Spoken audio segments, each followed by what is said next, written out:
Hello friends, welcome to prep IAS. आप सभी लोगों का प्रेप आईएएस पे स्वागत है। फ्रेंड्स, इस सीरीज़ में हम लोग daily answer writing sessions conduct कर रहे हैं एंड सिस्टम कुछ इस तरह से है कि Monday to Saturday daily 11 AM पे हम लोग 2 क्वेश्चंस पोस्ट करते हैं। कहाँ पर? हमारे टेलीग्राम चैनल पे एंड यूट्यूब कम्युनिटी पे। और आपसे उम्मीद करते हैं, आपसे एक्सपेक्ट करते हैं कि आप उन दोनों ही क्वेश्चंस को अटेम्प्ट करेंगे। उसके बाद नाइट में उन दोनों ही क्वेश्चंस को हम लोग डिस्कस करते हैं, जिसके बाद आपको मॉडल आंसर्स भी हम लोग प्रोवाइड करवा रहे हैं। जहाँ तक संडे की बात है, तो संडे को हम लोग ऐसे के सेशंस कंडक्ट करते हैं। ठीक है। अब देखिए, ये जो क्वेश्चंस एंड ऐसे आप लोग अटेम्प्ट कर रहे हैं, इसको पीयर इवेल्युएशन के लिए आप सबमिट कर सकते हैं। कहाँ पर? हमारा टेलीग्राम चैनल है प्रेप आईएएस पीयर इवेल्युएशन। तो यहाँ पे आप अपने आंसर्स को सबमिट कर सकते हैं और इस चैनल का लिंक आपको इस वीडियो के डिस्क्रिप्शन बॉक्स में भी मिल जाएगा। ठीक है। अब देखिए, आज का जो हमारा सेशन है, इसमें हमने 2 क्वेश्चन लिए हैं जीएस 1 से। एक क्वेश्चन है एंशिएंट इंडिया से और दूसरा क्वेश्चन है ज्योग्राफी से। ठीक है। 1 बाय 1 दोनों को डिस्कस करेंगे और हमेशा की तरह सबसे एंड में लर्नर की आंसर शीट भी हम लोग डिस्कस करने वाले हैं, ताकि आपको आइडिया लग जाए कि किस तरह से क्वेश्चंस को अटेम्प्ट किया जाता है। अगर आपका कोई डाउट है, कोई इशू है, तो आप चैट बॉक्स में या फिर कमेंट सेक्शन में लिख के डायरेक्टली मुझसे पूछ सकते हैं। तो चलिए अब डिस्कस करते हैं 1 बाय 1 इन दोनों क्वेश्चंस को। जो फर्स्ट क्वेश्चन है, ये एंशिएंट इंडिया से है। पल्लवा किंगडम आर्किटेक्चर के बारे में क्वेश्चन पूछा गया है। एक 15 मार्कर है एंड 250 वर्ड्स में आपको इसको अटेम्प्ट करना है। देखिए, इस क्वेश्चन का पर्पस क्या है। पर्पस ये है ताकि आपको आइडिया लग जाए कि किस तरह के क्वेश्चन पूछे जा सकते हैं और किस तरह से आपको तैयारी करनी चाहिए। अब देखिए, आर्ट एंड आर्किटेक्चर ये बहुत इंपॉर्टेंट टॉपिक है प्रीलिम्स एंड मेंस दोनों के लिए। और अगर ये क्वेश्चन मेंस में आता है, तो देखिए, इस तरह के क्वेश्चंस को अटेम्प्ट करने का केवल एक ही तरीका है, वो ये है मल्टीपल रिवीजन। आपको शॉर्ट नोट्स बनाने होंगे और उसका मल्टीपल रिवीजन करना होगा, तभी इस तरह के क्वेश्चंस को आप डील कर सकते हैं, अदरवाइज आपको काफ़ी डिफिकल्टी होगी। देखिए क्या क्वेश्चन पूछा गया है। The architecture of Pallava kingdom, Pallava kingdom के बारे में क्वेश्चन पूछा गया है। Has a distinctive style comprising of cave temples, monolithic temples and structural temples. तो 3 डिफरेंट स्टाइल यहाँ पे पूछी गई है। आपको इलेबोरेट करना है विद एग्जाम्पल्स, मतलब हर स्टाइल का आपको एग्जाम्पल देना होगा। अब देखिए दोस्तों, मुझे उम्मीद है कि अब आप डिफरेंट पार्ट्स को आइडेंटिफाई कर पाते होंगे। एक बार देख लेते हैं कि क्या क्या पूछा गया है। देखिए, बेसिकली जो पल्लवा किंगडम है, डायनेस्टी है, उसमें डिफरेंट स्टाइल्स आपको देखने को मिलती हैं, जैसे कि केव टेम्पल्स हो गया, मोनोलिथिक टेम्पल्स हो गया, स्ट्रक्चरल टेम्पल्स हो गया। तो इनको आपको एक्सप्लेन करना है विद एग्जांपल्स, ये क्वेश्चन की डिमांड है। इसके अलावा आप इंट्रोड्यूस करेंगे और आप कंक्लूड करेंगे, तो ये हो जाएगा पूरा स्ट्रक्चर। एक बार देख लेते हैं। Introduction, then cave temples, then monolithic temples, structural temples and conclusion. तो ये आपका स्ट्रक्चर हो जाएगा। ठीक है, यही फ्लो है क्वेश्चन का और इसी फ्लो में आपको अटेम्प्ट करना है। अब देखिए, इसको अटेम्प्ट करने से पहले थोड़ा सा मैं आपको इसका बैकग्राउंड बता दूं। देखिए, जो पल्लवाज हैं, ये कौन थे? पल्लवाज ये बेसिकली फ्यूडेटरीज थे। किसके? सातवाहन के। आई होप आप इस चीज़ को रिकॉल कर पा रहे होंगे। जो सातवाहन डायनेस्टी थी, उसके ये फ्यूडेटरीज थे पल्लवा। इनका टाइम पीरियड क्या है? कोई बता सकता है मेरे को? चलिए मैं ही बता देता हूँ। 275 CE से 897 CE के बीच में इनका ये टाइमलाइन है और ये चीज़ इम्पोर्टेंट है। अब देखिए, अगर किसी के पास इंफॉर्मेशन नहीं है इंडियन आर्ट एंड आर्किटेक्चर के बारे में, तो देखिए मैंने एक पूरी सीरीज़ ली थी एंशिएंट इंडिया के ऊपर, पूरा क्रैश कोर्स है और वहाँ पे काफ़ी डिटेल में मैंने इन चीज़ों को डिस्कस किया है। अगर किसी के पास कंटेंट का इशू हो या कुछ समझना है, तो आप मेरे उन वीडियोस को रेफ़र कर सकते हैं, आपको डेफिनेटली फ़ायदा मिलेगा। अब देखिए ये जो पल्लवा किंगडम है, ये इसका एरिया कहाँ पे था, देखिए यहाँ पे आप देख सकते हैं ना, ये जो एरिया है ये पल्लवा किंगडम है। मतलब जो तेलुगु रीजन है उसका साउदर्न पार्ट हो गया ये, और नीचे जो तमिल रीजन है उसका नॉर्दर्न पार्ट हो गया। ठीक है, तो ये वाला जो एरिया है दिस इज़ पल्लवा किंगडम। अब देखिए बात आती है इंट्रोडक्शन की कि किस तरह से इंट्रोड्यूस करें। तो देखिए या तो आप वो इम्पोर्टेंट किंग्स बता दीजिए जिनके पीरियड में ये सब चीज़ें बनी थी, जैसा कि जो फर्स्ट पैराग्राफ है उसमें बेसिकली जो इम्पोर्टेंट किंग्स हैं उनके नाम बता दिए गए हैं। देखिए ये जो टाइमलाइन है ये आपको याद नहीं होगी, इसको लिखना भी नहीं है, ये तो जस्ट मैंने लिख दिया, आपको इनको नहीं लिखना है, केवल नाम लिख देंगे तो अपना काम हो जाएगा। ठीक है, the Pallavas they were pioneers of South Indian art, क्योंकि देखिए जो साउथ में अगर हम टेम्पल आर्किटेक्चर की बात करते हैं तो उसकी शुरुआत पल्लवास से ही होती है, इसलिए ये काफ़ी इंपॉर्टेंट है, हमारे लिए क्वेश्चंस आते हैं। अब देखिए जब भी हम पल्लवा आर्किटेक्चर की बात करते हैं तो उसको आप ना 4 ग्रुप्स में डिवाइड कर सकते हैं। थोड़ा सा उसको डिस्कस कर लेते हैं, जस्ट अ मिनट। देखिए 4 ग्रुप्स हैं, तो जो फर्स्ट ग्रुप है उसका क्या नाम है, महेंद्र ग्रुप। महेंद्र ग्रुप ये बेसिकली जो किंग थे जिनका पैट्रोनेज मिला उनके नाम पे इनको रखा गया है।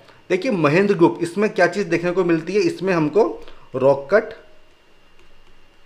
टेम्पल्स देखने को मिलते हैं। ठीक है, सेकेंड ग्रुप क्या है, वो है रॉक कट टेम्पल्स प्लस इसमें डेकोरेशन आपको काफ़ी ज़्यादा देखने को मिलेगी, और इसके एग्जाम्पल क्या हैं, जैसे कि महाबलीपुरम में पंच रथ टेम्पल, और इसका नाम क्या है, नरसिम्हा ग्रुप। ठीक है, थर्ड ग्रुप कौन सा है, थर्ड ग्रुप है उसका नाम है राजसिम्हा ग्रुप, और इसमें हमको स्ट्रक्चरल टेम्पल्स देखने को मिलते हैं, स्ट्रक्चरल। अब देखिए डिफरेंस क्या होता है रॉक कट में और स्ट्रक्चरल में। देखिए रॉक कट मतलब एक पूरी पहाड़ी होगी, एक रॉक होगी, उसी को आप कट करके इन टेम्पल्स को बनाते हैं। ठीक है, तो एक रॉक का पीस होगा, उसको आप कट करेंगे, उससे रॉक का टेम्पल बनेगा। लेकिन स्ट्रक्चर मतलब जहाँ पे ब्रिक या फिर स्टोन एंड मोटार, मतलब जो सीमेंट पेस्ट होता है उसका यूज होता है, और उससे आप बिल्डिंग बनाते हैं, उसको बोलेंगे स्ट्रक्चरल टेम्पल्स। ठीक है, तो ये हो जाएगा राजसिम्हा ग्रुप, और इसके एग्जाम्पल्स जैसे कि कैलाशनाथ टेम्पल हो गया। ठीक है, एंड फोर्थ एंड जो लास्ट ग्रुप होता है उसको बोलते हैं नंदी वर्मन ग्रुप। ये लास्ट स्टेज है, और इसमें जो टेम्पल्स हैं वो काफ़ी स्मॉलर साइज के हमको देखने को मिलते हैं। ठीक है, तो ये चीज़ें हैं, आप इन 4 ग्रुप से भी स्टार्ट कर सकते हैं। ठीक है, आप लिख सकते हैं कि जो पल्लवा आर्ट एंड आर्किटेक्चर है उसको हम 4 ग्रुप में डिवाइड कर सकते हैं। ठीक है, 4 स्टेज हैं उनको आप लिख सकते हैं, ये भी एक अच्छा इंट्रोडक्शन माना जाएगा। ठीक है, तो ये चीज़ हो जाएगी। अब देखिए जो डिफरेंट चीज़ें बताई गई हैं, जैसे कि रॉक कट टेम्पल्स हो गया, इनको आपको एक्सप्लेन करना होगा और इनके एग्जाम्पल आपको बताने होंगे।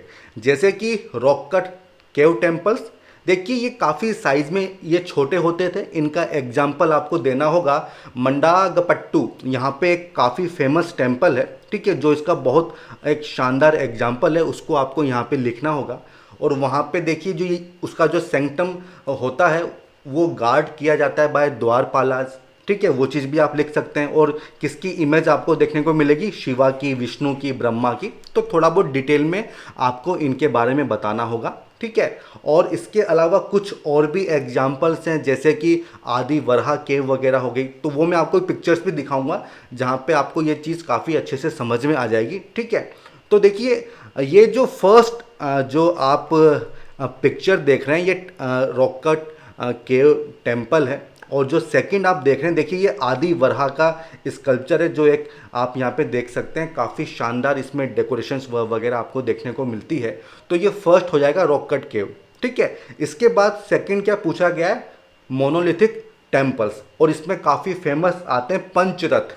पंचरथ मतलब देखिए जो 5 पांडव थे उनके नाम से इन रथों को बनाया गया है, और इसको ममला ग्रुप या फिर नरसिम्हा ग्रुप के नाम से भी जाना जाता है। ठीक है, ये चीज़ मैं ऑलरेडी आपको बता चुका हूँ। देखिए ये जो रथ टेम्पल्स हैं ये क्या है, फ्री स्टैंडिंग मोनोलिथिक श्राइन्स हैं। देखिए मोनोलिथिक का मतलब क्या होता है, मोनो मतलब होता है सिंगल, मोनो मतलब होता है सिंगल, और लिथिक का मतलब क्या होता है, आप इसको रॉक समझ सकते हैं, मतलब एक ही रॉक से इनको बनाया गया है।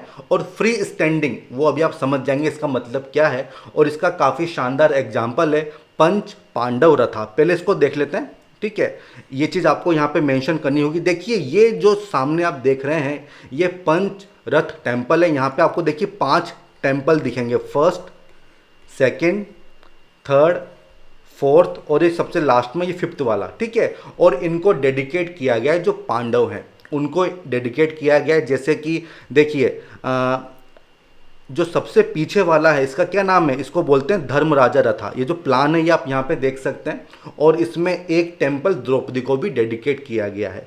इसके अलावा यहाँ पे आपको 2 रॉक कट स्कल्पचर भी देखने को मिलते हैं। देखिए ये एलिफेंट आपको दिख रहा होगा, काफ़ी ब्यूटीफुल इसको बनाया गया है, और यहाँ पे आपको लॉयन का स्कल्पचर भी देखने को मिल रहा होगा। तो ये काफ़ी फेमस टेम्पल है, इसको बोलते हैं पंच रथ टेम्पल। यहाँ पे देखिए जो युधिष्ठिर वाला टेम्पल है वो आपके सामने है, और इस वाली इमेज में जो सबसे पीछे वाला ये है ना, दिस इज युधिष्ठिर टेम्पल, ठीक है। तो ये तो हो जाएगा रथ टेम्पल। अब देखिए इसके अलावा ना ओपन आर्ट गैलरी भी है, बहुत शानदार है। और देखिए इस पे क्वेश्चन आया था प्रीलिम्स में, ठीक है, इस पे डायरेक्टली क्वेश्चन पूछा गया था। इसमें देखिए क्या है, एक रॉक है और उस पर काफ़ी ब्यूटीफुल कार्विंग की गई है, काफ़ी मिनिएचर स्कल्पचर वहाँ पे देखने को मिलेंगे, एलिफेंट्स वगैरह, बहुत ज़बरदस्त गैलरी आपको वहाँ पे देखने को मिलेगी। और उसको डिफरेंट डिफरेंट नामों से जाना जाता है, जैसे कि the fall of river Ganga, descent of Ganga भी उसको बोलते हैं, या फिर अर्जुन पेनेंस वो भी उसको बोला जाता है। देखिए इसको भी मैं आपको दिखाता हूँ डायग्राम में, और ये बहुत ही शानदार, मज़े आ जाएंगे, इसको आप एक बार देख लेंगे। देखिए ये आपके सामने है, ये वो ओपन आर्ट गैलरी है, कितनी ज़बरदस्त, मतलब उन लोगों के पास टेक्निक्स थी, इतनी ब्यूटीफुल कार्विंग यहाँ पे की गई है। तो देखिए ये फिगर्स तो केवल मैं आपको समझाने के लिए बता रहा हूँ, बाकी आपको इनके एग्जाम्पल्स लिखना है और इसको डिस्क्राइब करना है कि इसमें क्या क्या फीचर्स आपको मिलते हैं, ठीक है। और देखिए इसके अलावा जो टेम्पल्स हैं उसमें जो वॉल्स हैं उसमें काफ़ी ब्यूटीफुल आपको स्कल्पचर देखने को मिलेंगे, कार्विंग वगैरह की गई है, जहाँ पे जो पुराने स्टोरीज हैं उनको डिपिक्ट किया गया है। अब देखिए इसका भी मैं आपको एक एग्जाम्पल दिखाता हूँ। देखिए यहाँ पे ये 2 कार्विंग्स हैं, क्या कोई आइडेंटिफाई कर सकता है? देखिए इसमें यहाँ पे क्या है, ये लॉर्ड कृष्णा है, ठीक है, और यहाँ पे आपको जो गोवर्धन पर्वत है वो दिख रहा होगा, तो वो सीन यहाँ पे डिपिक्ट किया गया है, ठीक है। ये जो सेकंड इमेज आप देख रहे हैं ये किसकी है, यह है महिषासुर मर्दिनी, ठीक है, ये वो वाला सीन यहाँ पे पूरा डिपिक्ट किया गया है। तो इस तरह से काफ़ी ब्यूटीफुल ये कार्विंग्स हैं जिसके बारे में ये क्वेश्चन पूछा गया है, ठीक है। तो ये एग्जांपल्स आपको यहाँ पे लिखने होंगे, इनको इलेबोरेट नहीं करना है क्योंकि ये पिक्चर्स तो आप बना नहीं पाएंगे, ऑब्वियस सी बात है, लेकिन ये एग्जाम्पल्स आपको याद होने चाहिए, और पिक्चर्स का केवल एक ही ऑब्जेक्टिव है कि आपको वो चीज़ याद रह जाएंगी, इसलिए मैंने यहाँ पे डाला है, ठीक है। अब आता है इसके बाद स्ट्रक्चरल टेम्पल्स, मतलब यहाँ पे ब्रिक, स्टोन, मोर्टार का यूज होता है, ठीक है, और राजसिम्हा एंड नंदी वर्मन ग्रुप दोनों इसमें शामिल होते हैं। ग्रेनाइट मटेरियल का इसमें यूज़ किया गया है, और इसके सबसे शानदार एग्जाम्पल कौन से हैं, देखिए एक तो है शोर टेम्पल, कहाँ पे, ममलापुरम या फिर महाबलीपुरम, तमिलनाडु, और दूसरा है कैलाशनाथ टेम्पल। ये बहुत ही ज़बरदस्त टेम्पल है जिसको क्राउन ऑफ पल्लवा आर्किटेक्चर के नाम से भी जाना जाता है। देखिए यहाँ पे आपको शिखरम वगैरह सब मिलेगा, देखिए ये शिखर आपको यहाँ पे मिल रहा है, और कितनी शानदार यहाँ पे कार्विंग्स वगैरह की गई है। तो ये बहुत ज़बरदस्त एक आर्किटेक्चर का एग्जाम्पल है। इसके अलावा देखिए ये जो इमेज है ये किसकी है, ये शोर टेम्पल है, महाबलीपुरम, एंड देखिए यहाँ पे आपको ये नंदी की पूरी इमेज दिख रही होगी, पूरी लाइन है जिसमें नंदी की इमेज आपको देखने को मिल रही होगी, ठीक है। तो इनको आपको यहाँ पे मेंशन करना होगा, एंड सबसे एंड में फिर आपको कंक्लूड करना है। देखिए कंक्लूजन में क्या करोगे, आप किस तरह से कंक्लूड कर सकते हो। देखिए ये जो कैलाशनाथ टेम्पल है, तो इससे जो चोला किंगडम के लोग थे उन्होंने काफ़ी कुछ सीखा, ठीक है, काफ़ी कुछ सीखा, और फिर उसको यूज़ किया अपने आर्किटेक्चर में, जैसे कि जो बृहदेश्वर टेम्पल है तंजावर में, या फिर जो गंगईकोंड चोलापुरम है, तो उनका बेसिस यही है। तो इससे आप कंक्लूड कर सकते हो कि ये जो आर्किटेक्चर है इसको फर्दर इम्प्रूव किया गया, एज ए मॉडल इनको यूज़ किया गया, किन्होंने, जो चोलास थे। और उसके एग्जाम्पल आप लिख दो, बृहदेश्वर टेम्पल एंड गंगईकोंडा चोलापुरम। ठीक है, तो देखिए ये चीज़ें आपको याद रखनी होंगी। अगर आपको याद नहीं होंगी तो मज़ा नहीं आएगा। ठीक है, तो रिवाइज करिए। इतना कोई टफ क्वेश्चन नहीं है, लेकिन आपको मल्टीपल रिवीजन करना होगा, तभी आपको इसका आइडिया लग पाएगा। अब ये फर्स्ट क्वेश्चन तो हो गया। अब आते हैं सेकंड क्वेश्चन की तरफ, जो कि ज्योग्राफी से, ये भी बहुत आसान क्वेश्चन है, लेकिन इसको समझना बहुत ज़रूरी है कि इसकी डिमांड क्या है। मैंने काफ़ी स्टूडेंट्स की आंसर शीट्स देखी हैं, तो बहुत लोग तो डिमांड से भटक गए हैं। तो डिमांड समझना बहुत ज़रूरी है। देखिए डिमांड क्या है, पहले क्वेश्चन देख लेते हैं। 15 मार्कर है, मतलब 250 वर्ड्स में आपको इसको अटेम्प्ट करना है। The understanding developed from the continental drift theory CDT and the sea floor spreading led to the plate tectonics theory, इसको डिस्कस करना है। देखिए क्या कहा गया है कि एक थ्योरी है कॉन्टिनेंटल ड्रिफ्ट थ्योरी, और दूसरी क्या है, सी फ्लोर स्प्रेडिंग। इससे जो चीज़ हमने सीखी, ठीक है, इससे जो चीज़ हमने सीखी, that led to plate tectonic theory. अब देखिए क्वेश्चन की डिमांड क्या है, पहले वो समझिए। देखिए जो कॉन्टिनेंटल ड्रिफ्ट थ्योरी है, जो सी फ्लोर स्प्रेडिंग है, जो प्लेट टेक्टोनिक है, ये बेसिकली क्या बताते हैं, ये बताते हैं कि किस तरह से कॉन्टिनेंट का मूवमेंट हुआ है। उस चीज़ को बताया गया है, लेकिन अलग अलग तरीके से बताया गया है। तो ये जो ड्रिफ्टिंग हुई है, इस ड्रिफ्टिंग को आपको यहाँ पे एक्सप्लेन करना है। ठीक है, क्योंकि शुरुआत किससे हुई थी, कॉन्टिनेंटल ड्रिफ्ट थ्योरी से, लेकिन उसको क्रिटिसाइज किया गया। लेकिन जब हम पोस्ट वर्ल्ड वॉर 2 की बात करते हैं, तो काफ़ी सारे एविडेंस हमको मिलते हैं जो बात करते हैं ड्रिफ्टिंग की। ठीक है, और फिर हमको सी फ्लोर स्प्रेडिंग थ्योरी देखने को मिलती है, और फिर सबसे एंड में प्लेट टेक्टोनिक थ्योरी। तो देखिए जो जिस तरह से ड्रिफ्टिंग को समझाया गया है इन 3 अलग अलग थ्योरीज में, वो चीज़ आपको यहाँ पे एक्सप्लेन करनी है। ये डिमांड है इस क्वेश्चन की। ठीक है, तो आई होप आपको क्लियर होगा कि क्या पूछा गया है। सबसे पहले आप इंट्रोड्यूस करेंगे, उसके बाद कॉन्टिनेंटल ड्रिफ्ट थ्योरी के बारे में बताएंगे, उसके बाद सी फ्लोर स्प्रेडिंग के बारे में बताएंगे, और सबसे एंड में आपको बताना होगा प्लेट टेक्टोनिक के बारे में, एंड देन आपको कंक्लूड करना होगा।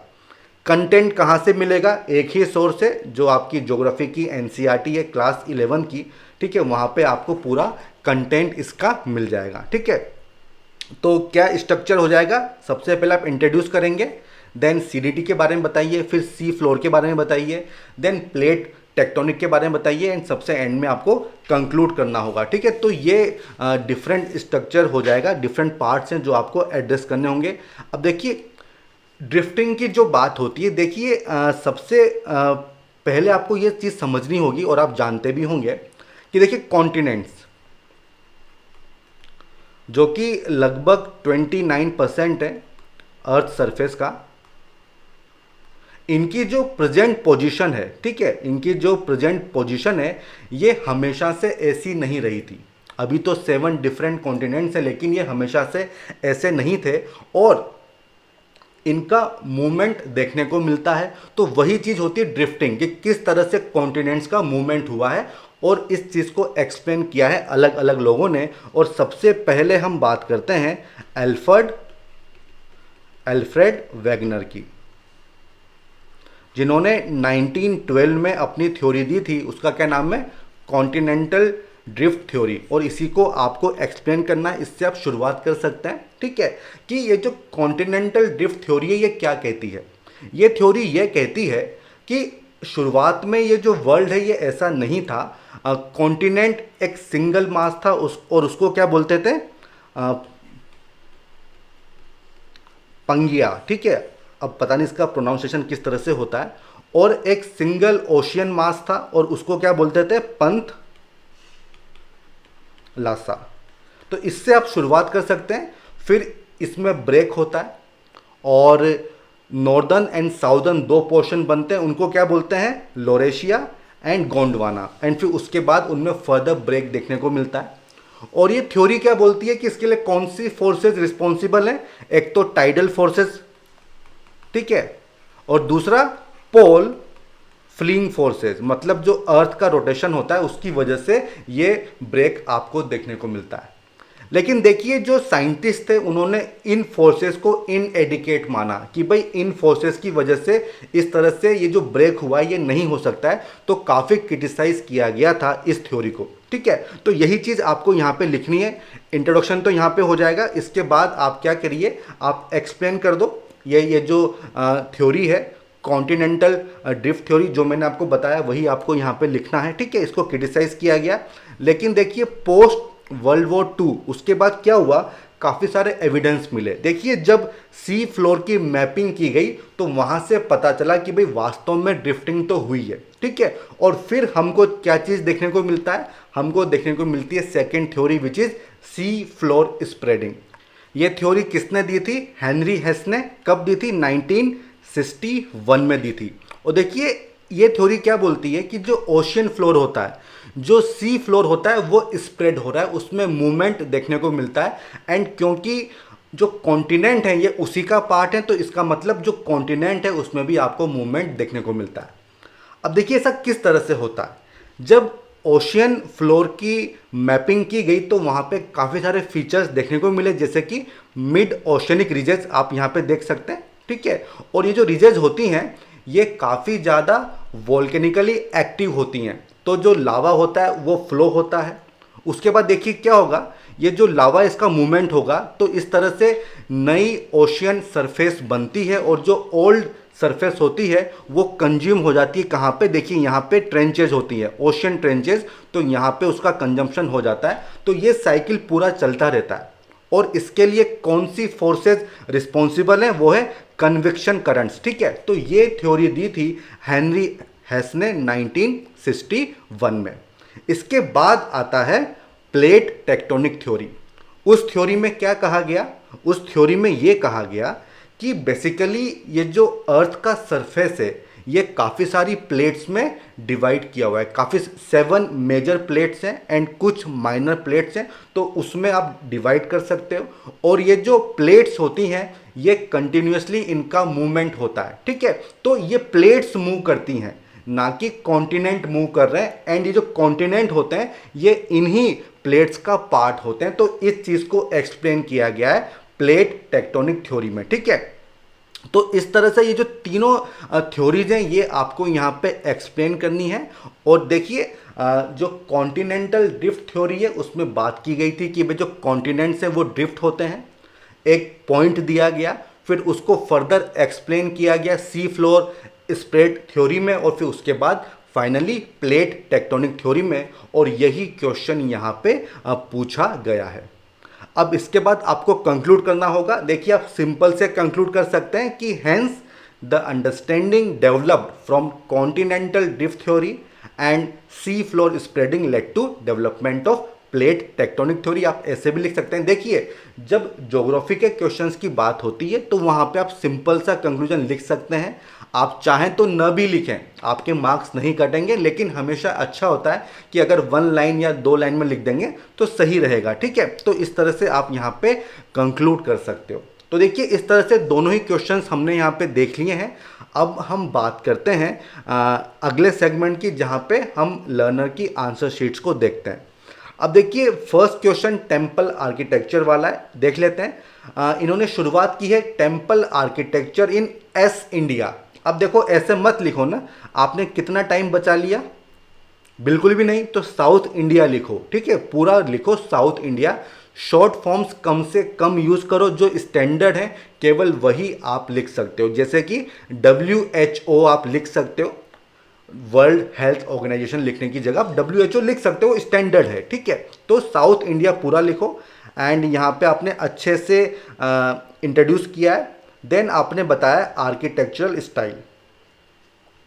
एंड सबसे पहले आपने केव टेम्पल के बारे में बताया है कि this rock cut temples were decorated with intricate sculpture. देखिए ये 2 फेजेज में हुआ था, तो वो दोनों फेजेज आपको बतानी चाहिए। फर्स्ट फेज में आपको कार्विंग देखने को नहीं मिलती है, वो सेकंड फेज में देखने को मिलती है, तो वो दोनों आपको एक्सप्लेन करना होगा। ठीक है, और जो बेसिक रॉक कट टेम्पल है वो आपको यहाँ पे बताने चाहिए थे।